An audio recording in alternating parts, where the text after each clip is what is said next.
So ayan mga kalingap, hello po sa inyong lahat, this is Kuya Jens and welcome back po sa aking YouTube channel. Sa mga bago lang po sa aking YouTube channel, huwag niyo pong kalimutan mag-subscribe and paklik na rin po ng bell button para lagi po kayong updated sa ating mga bagong upload na video. At syempre po huwag po natin kalimutan suportahan ang po Team Kalingap sa pangunguna ni Kuya Val Santos Matubang, Ate Edna Vlog at syempre Kalingap Rob. At pasuportahan din po ang mga kasama sa K-Boys, Kalingap Partners, Kalingap Reactors at lahat po ng charity vlogger po mga Kalingap. Pati na rin po ang mga kasamahan po namin sa Kalingap Partners, Kalingap Reactors. Suportahan po natin lahat mga Kalingap.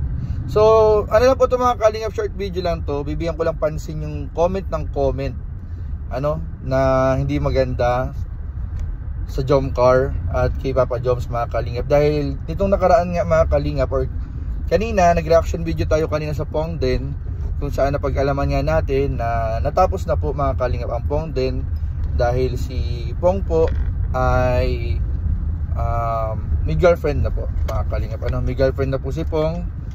At dahil po doon, inamin po niya kay Eden ang totoo na may girlfriend na po si Pong.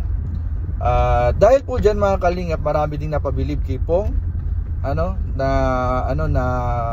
habang maaga pa lang ay umami na siya ay may girlfriend at hindi niya na pinatagal yung love team nila ni Eden. Subalit ito nga mga Kalingap, sa nangyaring ito, may mga makukulit na namang mga basher, di ko lang basher ba sila o nang aasar lang o nangungulit na naman po mga Kalingap regarding naman po kay Papa Joms. Ayun nga, sinasabi nga nila mga Kalingap na buti pa daw si Pong umami na, kailan daw aamin si Joms. Ang masabi ko lang po dyan mga Kalingap, paano nyo papaaminin yung isang tao na wala nga, ang kulit-kulit talaga ng mga ibang basher talaga. Paano nyo papaaminin yung isang tao na wala naman yung tinatago mga Kalingap? Paano nyo papaaminin na may girlfriend? Ang girlfriend nga lang po niyan ay si Carla. Wala naman po ibang girlfriend po yan na, kumbaga wala pong tinatagong ibang girlfriend. Si Carla lang po ang girlfriend ni Papa Joms.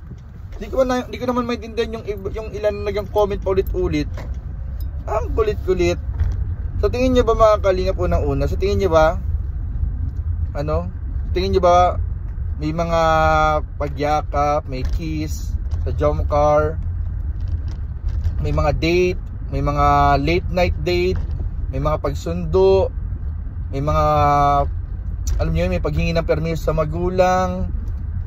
Kung may girlfriend yung tao mga Kalingap, mga sa ibang viewers po, wala pong ibang girlfriend si Papa Joms, kundi si Carla lang po mga Kalingap.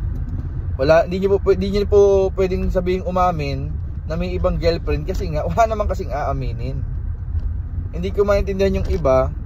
Nagsalita na si Jomar, nagsalita na rin si Carla, natigilan na yung mga ganyang klaseng issue at tanong. Yung iba naman pilit na umamin, wala man yung aaminin. Yun lang mga Kalingap, nakakainis at nakakaasar yung ibang ulit-ulit na nagko-comment. Kahit na matagal nang tapos yung ganyang issue at matagal nang sinagot ni Jomar and Carla, paulit-ulit pa rin yung ibang tanong. So muli mga Kalingap, para po sa lahat ng nagdadoubt pa rin at nagdududa at nag-iisip na may ibang girlfriend si Papa Joms bukod kay Carla, wala po mga Kalingap, wala pong ibang girlfriend si Papa Joms maliban kay Carla Bells.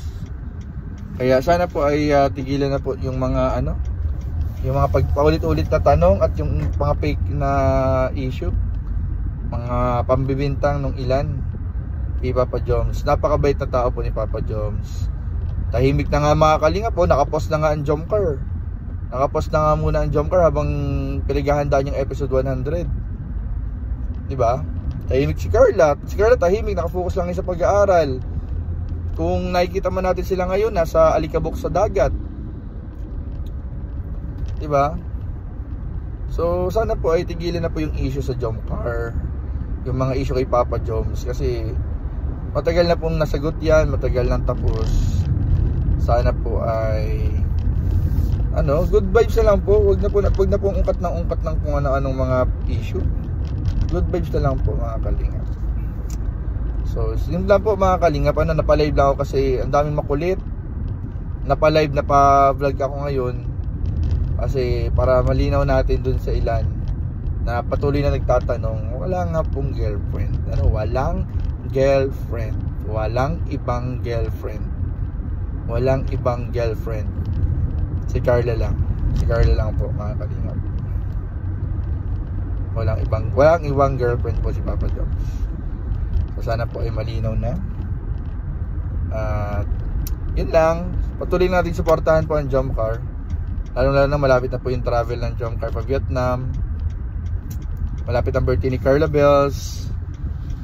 Ang daming beneficiary din ni Kalingap Jomar. Suportahan pa natin yung mga upload ni Joms, ni Carla. Suportahan pa natin yung mga personal vlogs nila. Iwas na po tayo sa mga kung ano-ano pang mga issue. So yun lang po mga kalingap. Abangan nyo po mga kalingap kung ano yung magaganap sa episode 100 na pasabog. Kasi may mangyayari pasabog sa episode 100 na gugulantang sa lahat.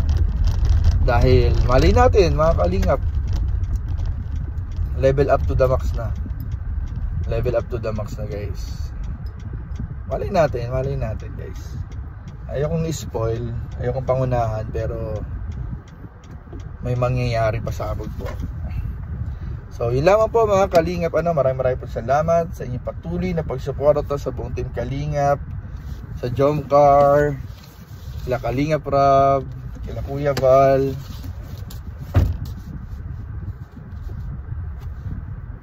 Ay wait lang.